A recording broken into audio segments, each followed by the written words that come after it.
O mundo acorda hoje com uma enxurrada de acontecimentos que podem mudar o rumo da história. Donald Trump, com sua habitual confiança, garante que a guerra entre Rússia e Ucrânia está prestes a chegar ao fim. Kiev, por sua vez, reafirma sua disposição imediata para um cessar-fogo. Moscou, porém, responde com um sonoro não, não há pressa, não há interesse. Enquanto isso, a possibilidade de um encontro entre Trump e Putin oscila entre o talvez e o nunca, com o Kremlin inventando desculpas para adiar qualquer conversa séria. Enquanto o mundo observa, o governo russo avança com medidas polêmicas, um projeto de lei que prevê confiscar propriedades de ucranianos em territórios ocupados.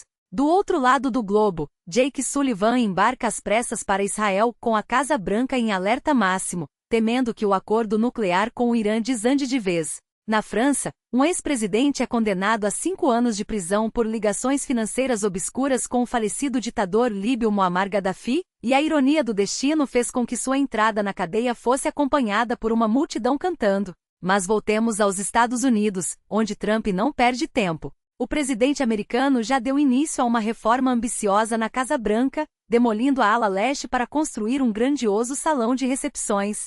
Durante um evento no Jardim das Rosas plantado há décadas por Jacqueline Kennedy, ele não resistiu em comentar sobre a guerra na Ucrânia. Vai acabar logo, acreditem. Não é tão ruim quanto parece. Com seu estilo característico, Trump aproveitou para fazer uma comparação nada modesta. Criamos uma galeria com os grandes presidentes, de George Washington em diante. Mas acho que ele merece um lugar ainda mais alto. Afinal, não sou tão menor que o Washington. Dizem por aí que sou o terceiro melhor presidente da história. Terceiro. Quem seriam os dois primeiros? Washington e Lincoln. E isso me deixou furioso. Não dá para aceitar uma coisa dessas. É quase impossível superar esses dois, mas vamos tentar. Eles não imaginavam que eu encerraria 8 guerras e a 9ª está quase lá. Sim, 8 guerras terminadas e a 9ª a caminho. Confiem em mim. Enquanto isso, o ministro das Relações Exteriores da Rússia, Sergei Lavrov, foi categórico. Moscou não está disposta a interromper os combates de imediato. Pior ainda, rejeita qualquer congelamento do conflito na linha atual de frente, descartando assim a proposta de Trump para uma solução negociada. Lavrov deixou claro que, para a Rússia, parar agora significaria ignorar as raízes do conflito, algo que a administração Trump, em sua visão, sempre compreendeu e vocalizou. Não adianta apenas parar. É preciso resolver as causas profundas, e não fingir que elas não existem, declarou. Do lado ucraniano, o presidente Volodymyr Zelensky, em mais um discurso noturno, reiterou a prontidão de Kiev para encerrar as hostilidades na linha atual de combate, seguindo a proposta de Trump. Tivemos uma conversa franca com o presidente dos Estados Unidos e concordamos que essa é a melhor forma de iniciar um diálogo. Esse é o sinal que Trump passou à sua equipe, e é público. A linha de frente pode ser o ponto de partida para a diplomacia, mas a Rússia faz de tudo para fugir dela, afirmou Zelensky. Para a Ucrânia, a questão territorial é a chave para a paz. Quanto mais avanços no campo de batalha, menos Moscou demonstra interesse em negociar, um padrão que não passa despercebido. O Kremlin, porém, continua enrolando. Lavrov admitiu que não há clareza sobre quando ou onde Trump e Putin poderiam se encontrar. Enquanto isso, a Rússia classifica como impróprias as informações de que o encontro, inicialmente previsto para a próxima semana, teria sido adiado ou cancelado. Estamos avaliando a situação atual e como preparar uma proposta que alinhe as posições dos presidentes. O mais importante não é o local ou a data, mas o conteúdo das discussões, as questões já acordadas e aquelas que ainda precisam de consenso, disse o chanceler russo. Mas as declarações não convencem. Fontes americanas, após uma conversa entre Trump e Marco Rubio, concluíram que a posição da Rússia permanece inalterada, presa às suas exigências maximalistas. Vale lembrar que após o encontro de Trump e Putin no Alasca, o então presidente americano foi otimista. Foi uma reunião extremamente produtiva. Chegamos a acordos em vários pontos, a maioria deles, eu diria. Os mais complexos ainda não, mas avançamos.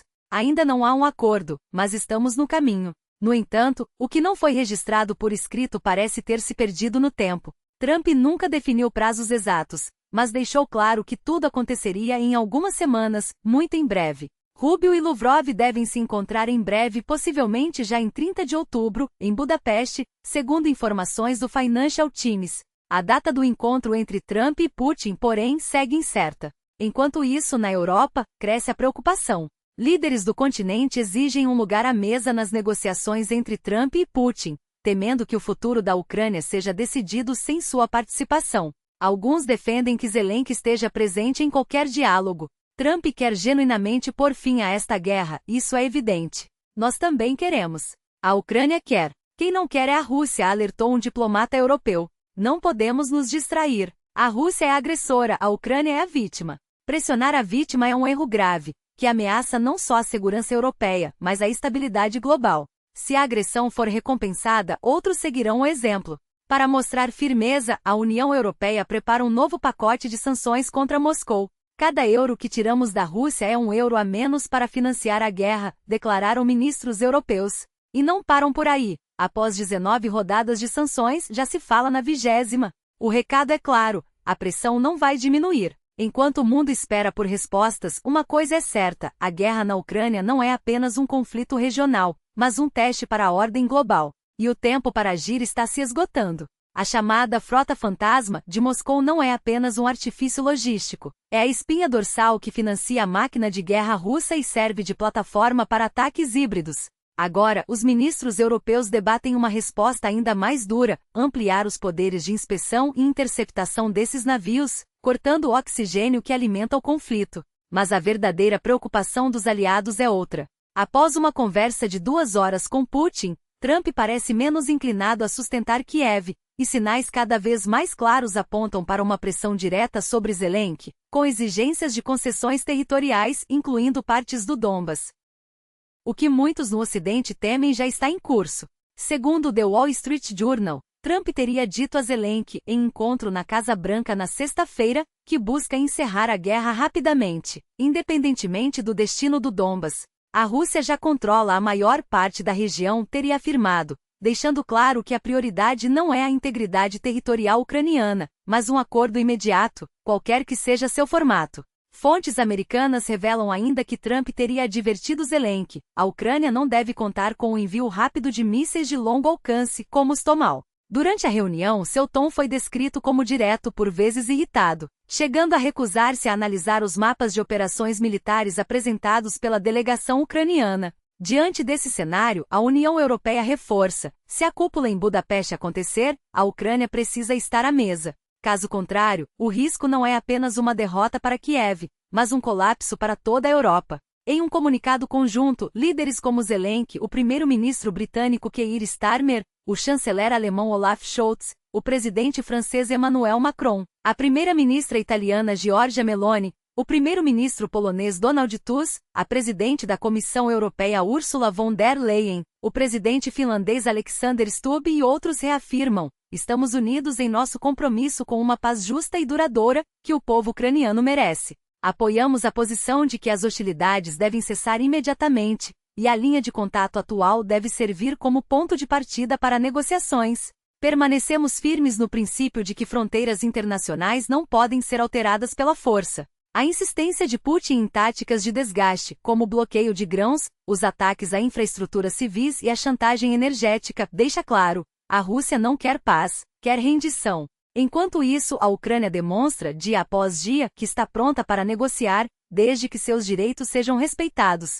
É hora de aumentar a pressão sobre a economia e a indústria de defesa russa até que Putin entenda que a guerra não compensa, afirmam os líderes.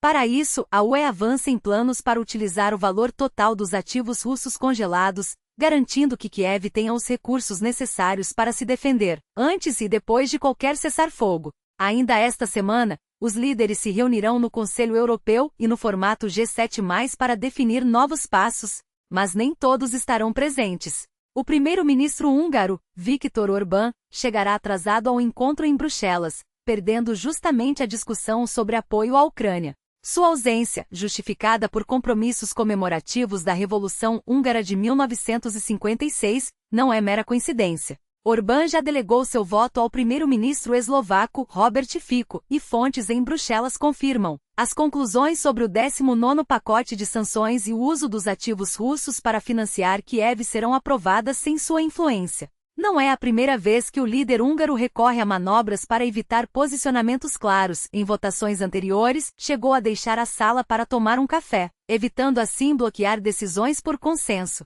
Enquanto isso, o ministro das Relações Exteriores da Hungria, Péter Szijjártó, lança mais uma provocação. Os europeus não estão focados em saber se a cúpula de Budapeste trará paz real. Pelo contrário, farão de tudo para que ela nem aconteça. Em vez de celebrar mais um passo rumo à negociação, preferem prolongar a guerra. Do outro lado, o chanceler polonês, Radosław Sikorski, adota um tom bem diferente.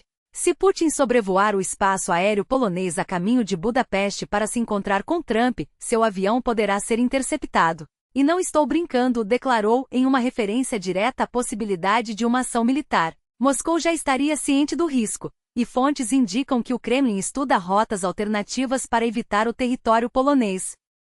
Enquanto a diplomacia se movimenta, outros frontes também exigem atenção. O presidente dos Estados Unidos, Joe Biden, chega a Israel para uma visita de 2 dias com uma agenda carregada, encontros com o primeiro-ministro Benjamin Netanyahu, familiares de reféns e uma reunião do gabinete de guerra israelense. O objetivo central é monitorar o cumprimento do acordo de cessar-fogo em Gaza e preparar a segunda fase da negociação. Esta semana discutiremos 2 temas principais: os desafios de segurança que enfrentamos e as oportunidades políticas que surgiram. Vamos superar essas dificuldades e aproveitar as chances que se abrem, afirmou Biden.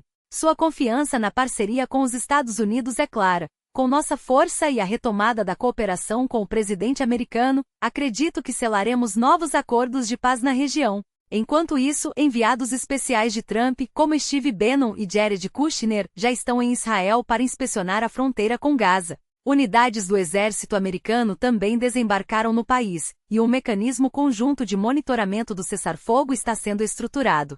Mas as tensões persistem. A imprensa americana alerta que Netanyahu pode abandonar o acordo a qualquer momento, e a delegação dos Estados Unidos está sob pressão para mantê-lo alinhado ao plano de Trump. Será difícil. O melhor cenário é que isso leve a uma paz duradoura, mas haverá retrocessos, admitiu um assessor da Casa Branca. Haverá momentos em que o Hamas atacará Israel, e Israel responderá. Haverá situações em Gaza onde não saberemos exatamente o que está acontecendo, mas acreditamos que essa é a melhor chance para um acordo estável, mesmo que haja altos e baixos. Enquanto o mundo acompanha esses desdobramentos, outra figura política volta aos holofotes, mas não pelos motivos que gostaria. O ex-presidente francês Nicolas Sarkozy, condenado por corrupção e tráfico de influência, começou a cumprir sua pena de 1 ano de prisão.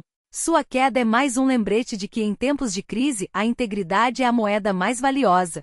E enquanto líderes se reúnem para decidir o futuro de nações, uma coisa é certa: as escolhas de hoje definirão o mundo de amanhã. A pergunta que fica é: quem terá coragem de fazer o que é certo, mesmo quando parece impossível? A história de Sarkozy não é apenas um capítulo isolado, é um espelho que reflete a fragilidade das instituições quando a impunidade se disfarça de poder. Ele chegou à prisão de Santé escoltado, mas o verdadeiro escândalo não foi o comboio policial, e sim o fato de que, por anos, a justiça pareceu um jogo de cartas marcadas. Enquanto seus apoiadores entoavam a Marseillaise como se fosse um hino de resistência, a verdade é que a França assistia mais uma vez ao espetáculo da elite se achando acima das leis.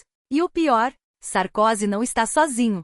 Seu caso é apenas a ponta de um iceberg que muitos preferem ignorar. Enquanto isso, o Louvre, esse santuário da cultura francesa, esse símbolo de resistência que sobreviveu a guerras, revoluções e ocupações, foi violado. Não por um erro técnico, não por uma falha isolada, mas por uma negligência que beira a traição.